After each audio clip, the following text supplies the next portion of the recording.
Mentally strong people don't do nice things for people who don't treat them with respect. That's a quote by Dr. Daniel Amen. He's a psychiatrist and neuroscientist who's based in the US. And he also speaks a lot about ADHD, and he studied the 7 different types of ADHD. But anyways, I heard this quote and it actually it made me so mad. It made me so mad when I first heard it because I was like, I'm a Christian, okay? I I absolutely do nice things for people who, might not know that they're hurting me. I am an eldest daughter. It's my duty.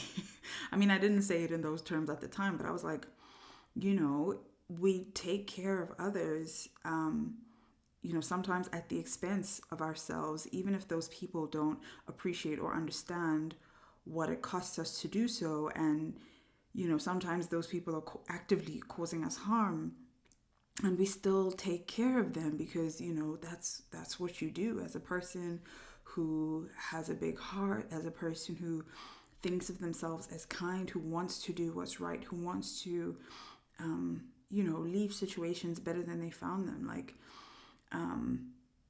But the flip side of that is that when you self-sacrifice and harm yourself, inadvertently harm yourself by leaving yourself unprotected to other people's harm, or subject yourself to other people's harm, people who don't have the capacity or the desire to change or do better, it's as though we are saying, I am not worth protecting.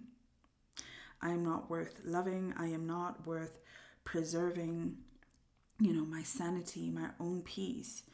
And I've come to now understand that that quote didn't mean that you're not supposed to do kind things. It just means don't leave yourself out of the equation. When you do those kind things, ensure that those people see your humanity, see your dignity. They're not abusers who are out to just take advantage of you. You will find a lot of situations in life where someone can't reciprocate, can't benefit you, but they won't actively cause you harm because they want, they're just not a bad person. They're not being mean. They're not trying to destroy you just because you have a good heart. And so it is our job to protect ourselves, to preserve our sanity and peace.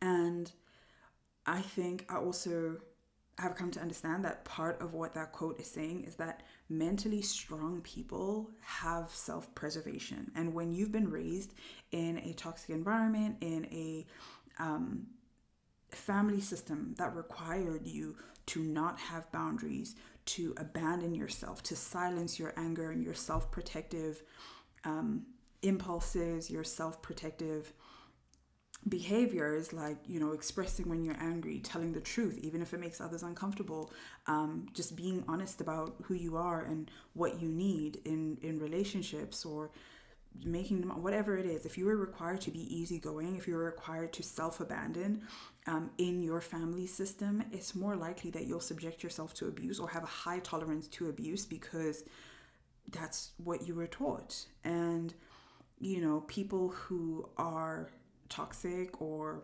on the far end of the spectrum, who are narcissistic, they may take advantage of that. And because you haven't learned how to self-protect, you will stay where it would be wise to leave. It would be wise to withdraw and to protect yourself. And so I don't know who is on the other side of this. And if you've been thinking about this and you're like, but I feel numb, like it doesn't even hurt, it's because you've been so conditioned, like you've been so used to being hurt that it doesn't even ring as harm anymore. But I want you to know that you're worth protecting.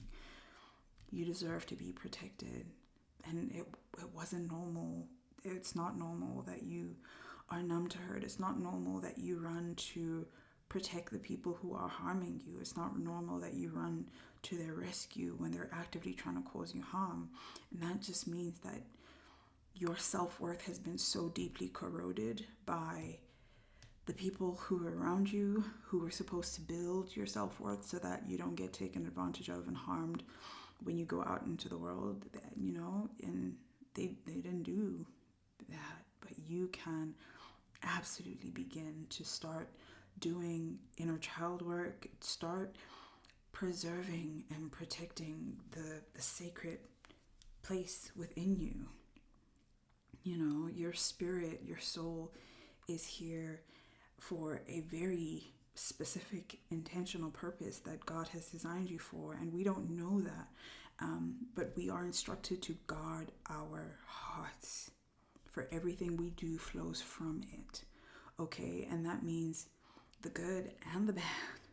Okay, so we must be vigilant in guarding what is in our hearts, in our thoughts about ourselves, about others, about life, and that also, I believe, speaks to preserving that peace where the Spirit of God dwells within you, where your sanity, where your distinct purpose is placed. There has to be a place within you that you say, you know what, I'm not going to sacrifice this. For me, it's been a very difficult journey getting to where I am in my self-worth. And there are certain things now where I'm not afraid to have boundaries. But that's because I already lost everything that I was afraid to lose by tolerating abuse and harm, or just being dishonest about who I am. I already lost everything, and I gained self-acceptance. I gained my faith, and that's more than enough. And now I won't let anybody take that from me. It costs too much. If it costs me my faith, my peace, my sense of self-worth, I'm like, it's not for me. You can skip me with that. Okay.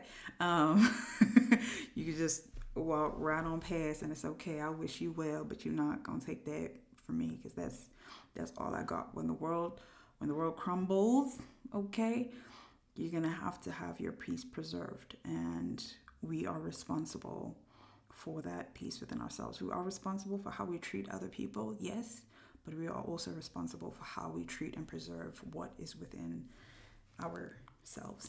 Okay, I really hope this helps, and please leave a comment if there's something that you have been thinking through, struggling with, and processing. I would love to hear from you, and I will see you very, very soon in a future video. Okay, I love you, friend. I'm rooting for you. Keep going. Okay.